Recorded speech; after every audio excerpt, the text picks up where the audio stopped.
आप सभी शिक्षक साथियों को मेरा सादर नमस्कार। आपके अपने YouTube चैनल में एक बार पुनः आप सभी का हार्दिक स्वागत है।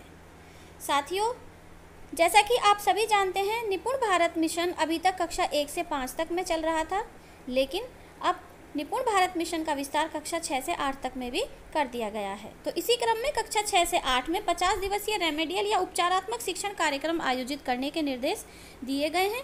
और आज की वीडियो में हम देखेंगे इसी से संबंधित जो पूरी जानकारी है वो, और इसके लिए जो कार्य पुस्तिका और संदर्शिका विकसित की गई हैं उनकी सॉफ्ट कॉपी के बारे में। तो देखिए, ये ऑर्डर है 17 अप्रैल का, महानिदेशक शिक्षा, स्कूल शिक्षा। तो ये देखिए, ये है कक्षा 6 से 8 में 50 दिवसीय रेमेडियल शिक्षक कार्यक्रम आयोजित किया जाना है। अब इसमें क्या करना है, ये जो रेमेडियल शिक्षण कार्यक्रम का आयोजन है ये 17 अप्रैल 2023 से किया जा रहा है, जिससे कि कक्षा अनुरूप अधिगम दक्षताएं प्राप्त कराई जा सकें। तो इसके लिए शिक्षण योजनाओं का उल्लेख किया गया है और बच्चों और शिक्षकों के उपयोग के लिए कार्य पुस्तिकाएँ भी उपलब्ध कराई जा रही हैं। लेकिन क्योंकि कार्य पुस्तिकाएँ अभी मुद्रित नहीं हुई हैं, मतलब अभी प्रिंट नहीं हुई हैं, तो शिक्षक संदर्शिका और कार्य पुस्तिकाओं की मुद्रित प्रति प्राप्त होने तक इस पत्र के साथ जो संलग्न सॉफ्ट कॉपी है उसका प्रयोग किया जाए। तो ये जो सॉफ्ट कॉपी है, इस पत्र के साथ जो सॉफ्ट कॉपी आई है उसकी जो PDF है वो आपको मेरे व्हाट्सएप ग्रुप को ज्वाइन करने पर मिल जाएगी। तो अगर आप इस वीडियो को पूरा देखते हैं तो इसके लास्ट में, बल्कि कहिए कि वीडियो के डिस्क्रिप्शन बॉक्स में आपको मेरे व्हाट्सएप ग्रुप का लिंक मिल जाएगा और वहां से आप इसकी संदर्शिका की और कार्यपुस्तिका की सॉफ्ट कॉपी वहां से आप प्राप्त कर सकते हैं। तो आप मेरे व्हाट्सएप ग्रुप को ज्वाइन कर लीजिए और आपको इससे संबंधित सारी चीज़ें वहाँ पर उपलब्ध हो जाएंगी।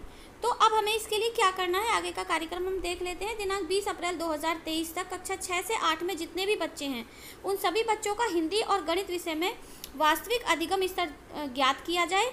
इसके लिए बच्चों का कराना होगा बेसलाइन आकलन, बेसलाइन टेस्ट होगा। इसके लिए सुझावात्मक प्रश्न ध्यानाकर्षण मॉड्यूल में उल्लिखित हैं। इसके अलावा जो शिक्षक हैं वो भी आवश्यकता अनुसार स्वयं अपने प्रश्न पत्र तैयार कर सकते हैं।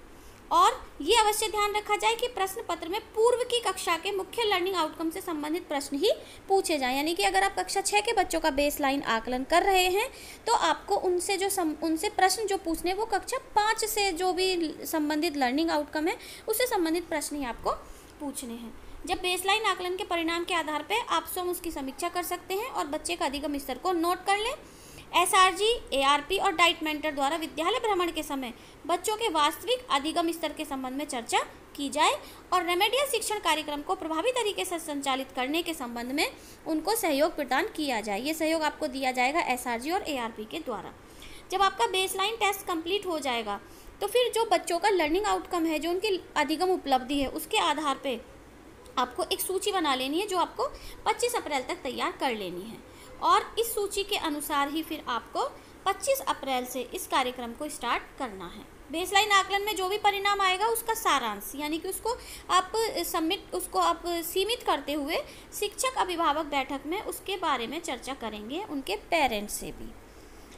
25 अप्रैल 2023 से संदर्शिकाओं में वर्णित शिक्षण गतिविधियों के अनुसार रेमेडियल कक्षाओं का संचालन किया जाए। तो 25 अप्रैल से आपको ये कार्यक्रम स्टार्ट करना है। शिक्षकों द्वारा प्रभावी कक्षा शिक्षण हेतु संदर्शिका में दी गई शिक्षण योजना का विधिवत अध्ययन किया जाए और इसके साथ साथ जो कार्य पुस्तिकाएं की जो वर्कशीट है उनके आधार पर प्रतिदिन बच्चों से अभ्यास कार्य कराया जाए। ये बिल्कुल सेम वैसे ही है जैसे अभी तक हम 1, 2, 3 में निपुण कार्यक्रम के अंतर्गत ये चला रहे थे कि हमारे शिक्षक संदर्शिका भी आई हुई थी, उनमें पाठ्य योजना रहती थी और बच्चों से हम कार्य पुस्तिका में कार्य कराते थे। वही सब चीज़ें अब आपको कक्षा 6, 7, 8 में करानी है। 50 दिन का जब आप रेमेडियल शिक्षण कार्यक्रम आपका कंप्लीट हो जाएगा तो उसके बाद बच्चों के अधिगम स्तर में क्या वृद्धि हुई है, क्या सुधार हुआ है, इसे देखने के लिए आपको एंड लाइन आकलन किया जाना है। 50 दिवसीय रेमेडियल शिक्षण के सफल संचालन के बाद जो हमारे बच्चों की कक्षा स्तरीय पाठ्यक्रम और पाठ्य पुस्तक हैं उनके आधार पर कक्षा शिक्षण किया जाएगा। यानी कि तब तक 50 दिन तक आपको बच्चों को सिर्फ शिक्षण संदर्शिका और कार्यपुस्तिका पर कार्य कराना है। उसके बाद आपको बच्चों को उनके कक्षा की जो पुस्तकें हैं वो पढ़ाई जानी है। यदि 50 दिवस का जो ये हमारा रेमेडियल कार्यक्रम है इसके बाद भी बच्चों का अधिगम स्तर पिछली कक्षा के अधिगम स्तर के अनुरूप नहीं है तो फिर उनको अतिरिक्त जो सामग्री है वो प्रदान की जाए, उनको अतिरिक्त अनुसमर्थन प्रदान किया जाएगा। बेसलाइन आकलन के सापेक्ष एंडलाइन आकलन में बच्चों के अधिगम स्तर में हुए सुधार का विश्लेषण किया जाए और उसके परिणाम भी जो आपकी अभिभावक शिक्षक बैठक होती है उसमें साझा किया जाए और पेरेंट्स को इस बात के लिए प्रेरित किया जाए कि वो बच्चों को प्रतिदिन विद्यालय भेजें।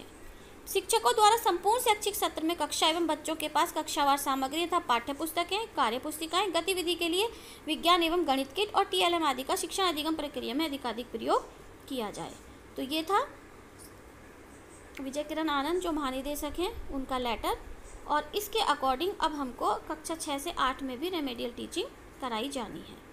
अब ये इसके साथ जो संदर्शिका और कार्यपुस्तिका है उनके लिए आप व्हाट्सएप ग्रुप ज्वाइन कर लीजिए, उसका लिंक मैं आपको वीडियो के डिस्क्रिप्शन बॉक्स में दे दूँगी। वीडियो अच्छा लगा हो तो इसे ज़्यादा से ज़्यादा शेयर करें। धन्यवाद।